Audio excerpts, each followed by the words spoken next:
Hello, and welcome to the Acumatica ERP podcast, where we explore practical innovations for growing businesses. Today, we're joined by Andrew Williamson, Director of Venture Engineering. He brings a unique perspective on what it takes to evolve systems, processes, and culture in a high-growth business. Andy, welcome. It's wonderful to be with you today. Yeah, thanks for having me. It's great to be here. Yeah, for sure.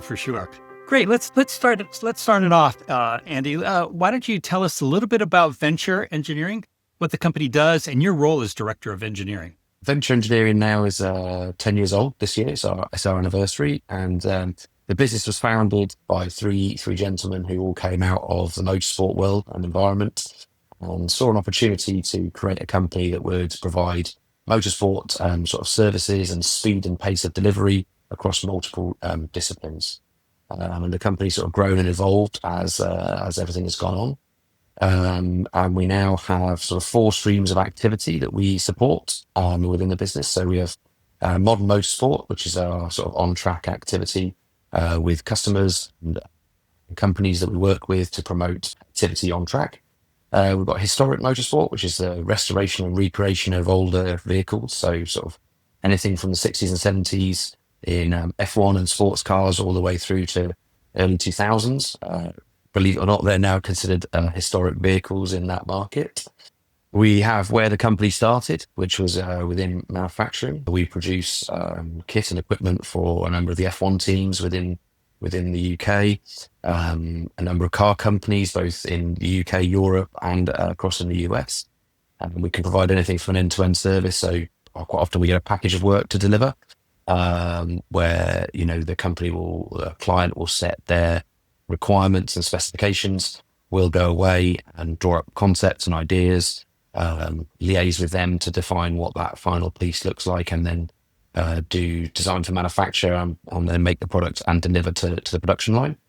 We work with people like Aston Martin. We work for bits on the Mercedes hypercar program. Working with people like Singer, who are probably the premier company for introducing resto mods to the world with their catalogue of products. And then the final piece of activity that we kind of undertake, the final stream, if you like, is the special projects. We work with, again, OEMs and various other companies on automotive projects, so trams, trains, drones, anything from individual part creation through to working with early startups and helping them to bring their prototypes and early concepts to a point where they can start to really grow their business. An exciting portfolio of things that we do here at Venture. Yeah. Means that no day is ever the same, so that keeps us on our toes. Well, as you were describing that, I mean, I'm thinking to myself, no day is the same and no project is the same too, right? Everything is completely new. Absolutely.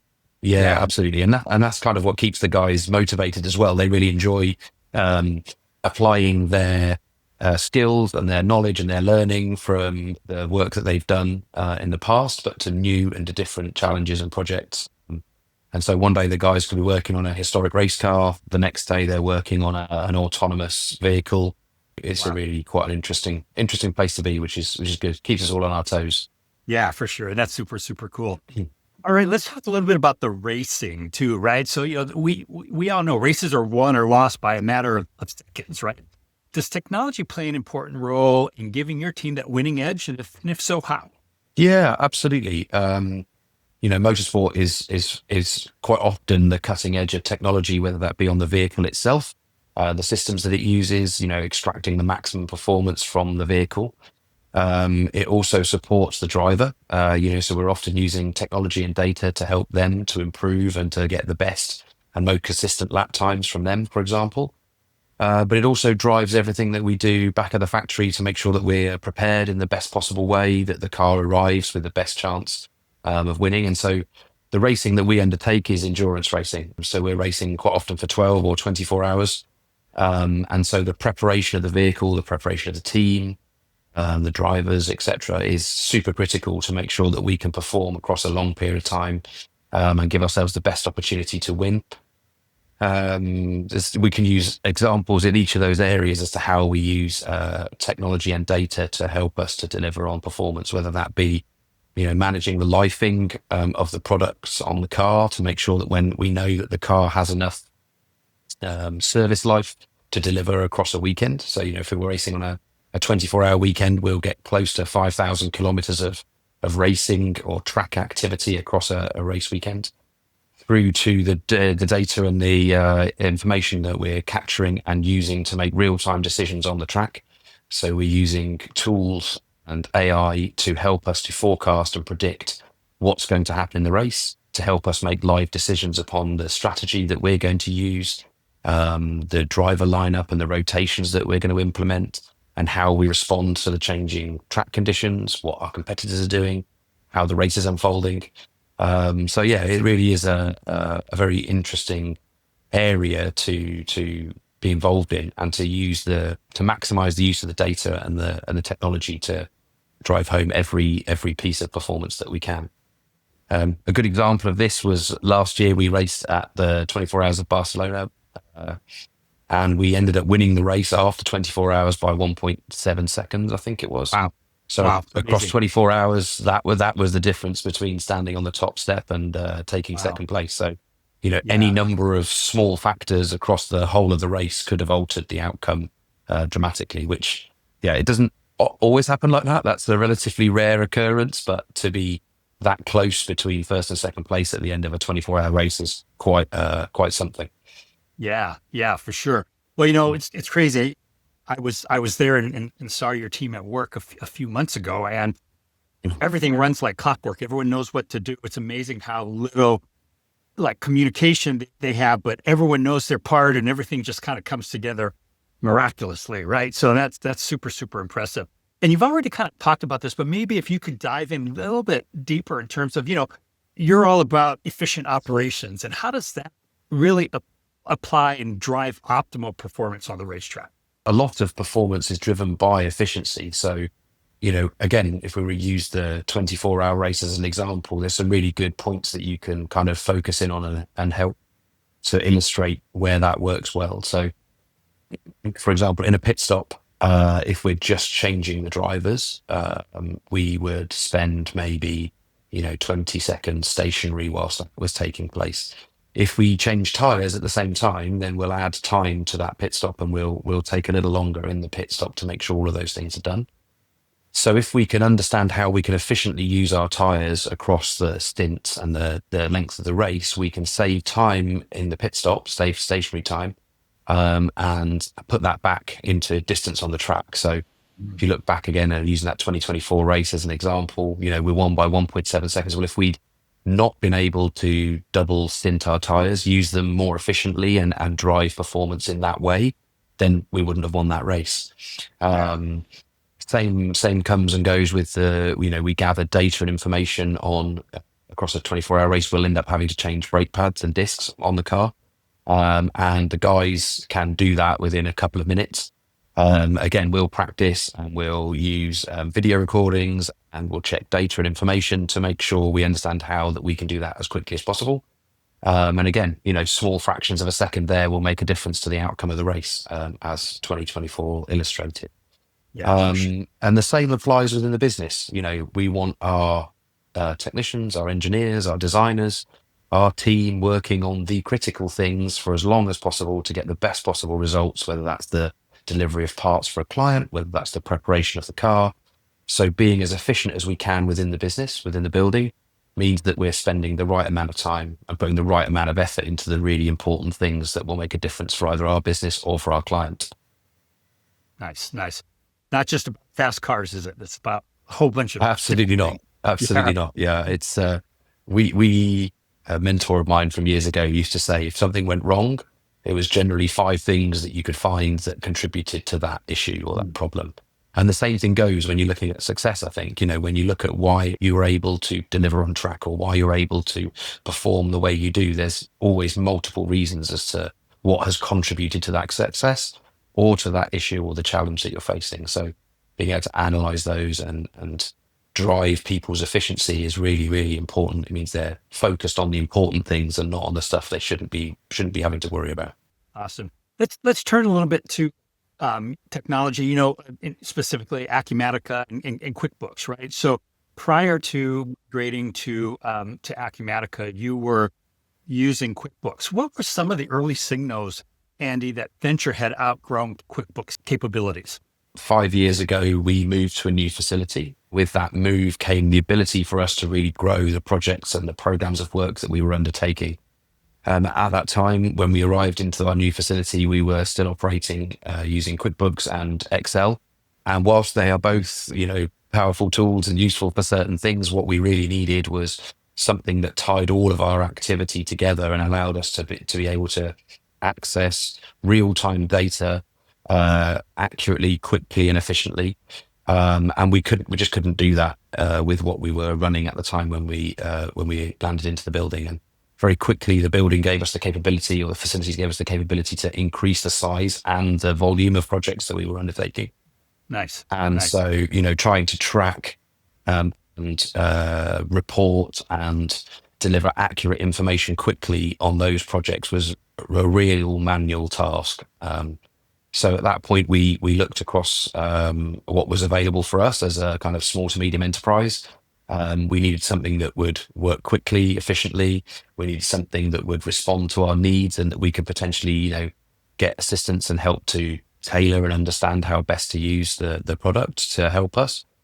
And I think the biggest areas for us that we knew that we wanted to improve upon and that Acumatica allowed us to deliver on, almost instantly, was the ability to run multiple projects all at the same time, give multiple people within the business really good foresight of what was coming, what was happening, what we had delivered to date, and allow us to tie all of it from the beginning of the project through to the end together. So from the point where we loaded up a bill of materials, the purchase order, the requirements, the plans, through to the point where we were delivering and invoicing and closing out that project, being able to wrap it up in one space with one piece of software was a really great step up for the business and provided us with a real tool that could help us to deliver. And it's become indispensable as part of our toolkit to deliver for customers, let's say.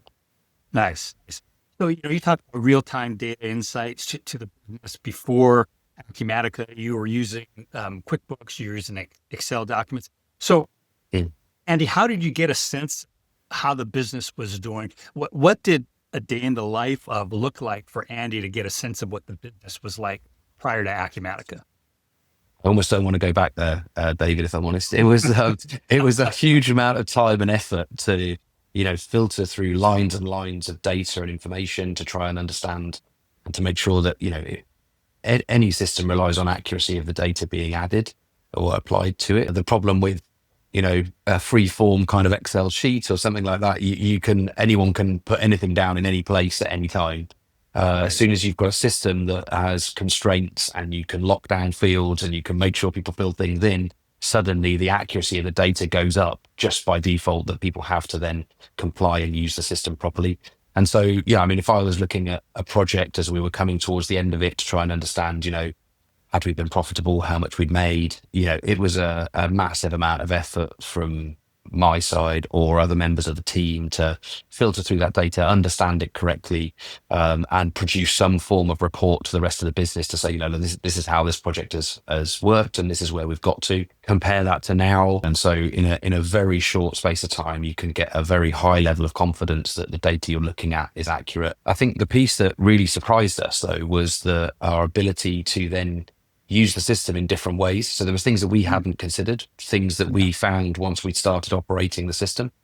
And one of the biggest benefits for me is the person who quite often ends up, liaising with the customer at the start of the program, talking to them as we go through it to understand where we are, any challenges we're facing, where we're up to, and then kind of reporting the program at the end of the work, was our ability to be able to give our clients those reports, and to be able to give them access to the system. So we trialed it on one of our largest ever projects a couple of years ago, giving our client access to the system, constrained only to the activity that their project was undertaking.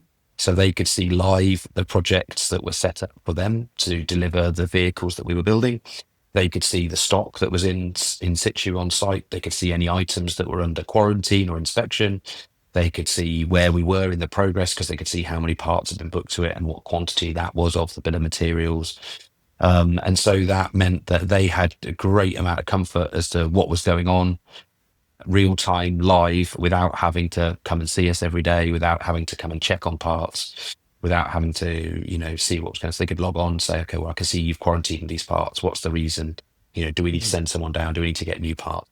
It really works hand in glove with the way that we like to operate, which is pretty open book. We kind of like to have a project, a lot of these early stage projects that we undertake, prototyping, early builds, we all start with an understanding of what we think we're trying to deliver. And to the best will in the world, that's the information and the data that's available at the time. And so being able for them to see what's happening in the system, for us to be able to track those parts, for us to be able to report openly what's going on, allows us to have real traceability of where we are in the project and what changes we need to capture and how we need to report that back to them. So yeah, it's been a huge benefit commercially as well to be able to build those relationships and to really deliver what we say we're going to deliver with this kind of open book, very joint venture approach in terms of delivering projects for people. So basically, the overall customer experience that Venture is providing has changed drastically since implementing Acumatica, correct? Absolutely, yeah. It allows us to walk the walk, I suppose. We or give an extra window into that. So we could manually show people. We can generate reports ourselves that showed what we were doing and where we were up to. There's always an element of well, are they just telling me that? Is that that's been manipulated? Those sorts of things. By being able to give people access to the system and seeing that data live, it's just been a game changer in terms of the way that we are able to operate. The other piece, I suppose, that really kind of hammers that home on some of the projects that we work on is that whilst we'll be generating parts, kit, equipment, and building pieces of technology, so quite often the customer is also supplying kit and equipment to us to support that activity. I'm going to ask you about that. Because I know that's a big, right? It's a big part. So that project in particular, the one where we first trialed the system, was, I would say, somewhere in the region of a 50-50 split. So the client was supplying us with a load of kit and equipment to help build the vehicles. We were building and manufacturing a load of kit and equipment, and then we were looking after the final assembly and the commissioning. And so them to be able to see their own data live, they weren't in control of what had been received. They weren't in here live every day receipting the goods. We could simply take their bill of materials, integrate it with our bill of materials, and then show them live the parts that had landed, what was with us, check quantities, etc. And then they were able to deploy at the right times some of the members of the team to come down and check the kit and equipment and to understand what they had and sign them off before we took them into the build hall. So yeah, it was incredibly powerful and a really great, that project in particular was a really great opportunity to trial to see what the system could do for us, and it proved to be a great hit. And we've now started rolling that sort of approach out to all of the projects that we undertake of that sort of scale. Nice. When I think about the transition, like coming from QuickBooks and Excel to something like Acumatica, I mean, no doubt for any business implementation, Acumatica aside, implementation of a new system can be completely overwhelming, right? So what did the implementation process look like for your organization? Tell us a little bit about your experiences with that. Yeah, absolutely. So I would say in some instances we were slightly more fortunate than other businesses, and we weren't moving from an existing ERP system into a new system. We were importing, relatively small amounts of mainly financial data, purchase order data, etc. So more from the operational side of the business into the Acumatica system. We kind of kicked off when we weren't as big as we are today, so there wasn't a huge amount of stock to bring onto the program, etc. So from that side, it was a little bit easier. But I would say the real benefit for us was that we could work with the implementation partner, which for us was Cedar Bay, really closely to help ensure that the processes and procedures that we already had in place, or the ones that we wanted to implement, were supported by the software and the system. And they were absolutely fantastic at working with us to help improve and develop bits of code and areas to make sure that the package did everything we needed it to do as a business. The project tracking part was, we didn't have anything that did that before, and this was a huge benefit. The stores and the stock tracking was a massive uplift. So being able to do that. And one of the team here, kind of drove that from our side and worked really closely with the Cedar Bay team to deliver what we've got today. And we're still working closely with, Cedar Bay and with Acumatica today to kind of highlight the extras and the little bits that as we work through the system, the extra things that we can help to do or what that would help us to improve. It was a relatively pain-free process for the size of the activity that we were doing, and the support that we got from Cedar Bay and from Acumatica was great.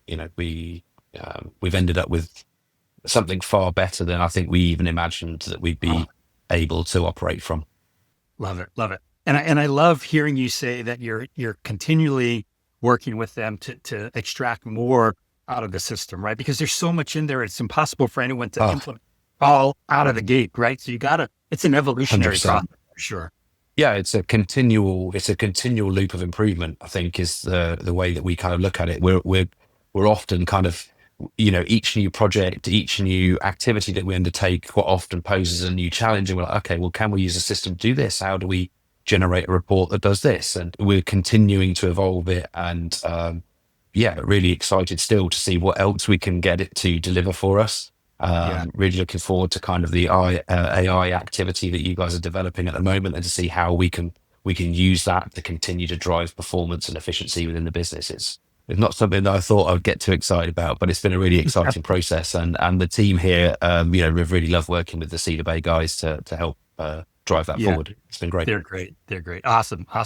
So since implementing Acumatica, how has that impacted and changed the way your teams work and collaborate? What improvements have you seen along the efficiencies of the business? We would regularly have people kind of out of position, I suppose, trying to find bits of information and data, whether that was, the fabrication team looking for the parts to finish a project, or checking if something had arrived. They'd have to physically go to stores to check if something was there to allow them to complete the next step of their process. Now the team are using the system exactly as we'd hoped, to kind of highlight, what's ready to build, what's in the building ready to be picked and sent through to them, booking through of processes and parts, looking back at what we've done in the past to understand, okay, how much did we say we were going to spend on materials, labor, external processes, etc. The tracking and the traceability of people's time and effort is fantastic, and again just helps us to use the people that we've got as efficiently as possible and highlight areas where we could continue to improve.